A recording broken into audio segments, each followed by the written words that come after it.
This week, Dua Lipa released her third studio album, Radical Optimism, and it's shifting mass units to the point where it's being reported that it's outselling its nearest rival, Taylor Swift's The Tortured Poets Department, 2-1.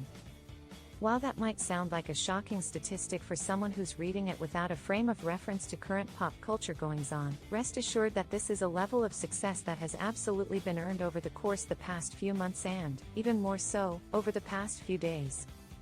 This past weekend, Dua Lipa did double duty on NBC's Saturday Night Live, serving both as host and musical guest, and let it be said that, even if the episode's sketches weren't necessarily up to the standards we've seen over the course of recent episodes, and, yes, we realize that's setting a pretty low bar, Dua Lipa wasn't afraid to get out there and be in as many of them as possible.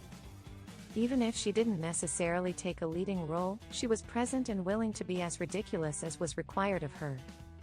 In addition, she did the requisite 2 numbers required of all musical guests on the show. She was introduced for Illusion by Australian singer-songwriter Troye Sivan, and for Happy For You, she scored an intro by no less a celebrity than Jerry Seinfeld, who'd popped up on Weekend Update to mock how much press he'd been doing for his Netflix film Unfrosted. Yesterday, her Radio 1 Live Lounge session made its debut, and although the full session has yet to make its way to YouTube, the official BBC Radio 1 YouTube channel has released 2 of the tracks, a version of Illusion, and, for the obligatory cover song portion of the proceedings, a version of Cleo Sol's Sunshine, which really gives her a chance to show off her vocals outside of the dance bop that listeners have been hearing from her lately.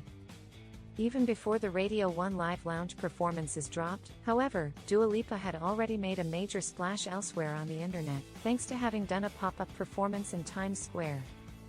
Sponsored by American Express, the performance found the streets filled to the brim around the stage where she was performing, as one might reasonably expect after all the promotion she's been doing and the popularity she's earned with a string of singles like Houdini,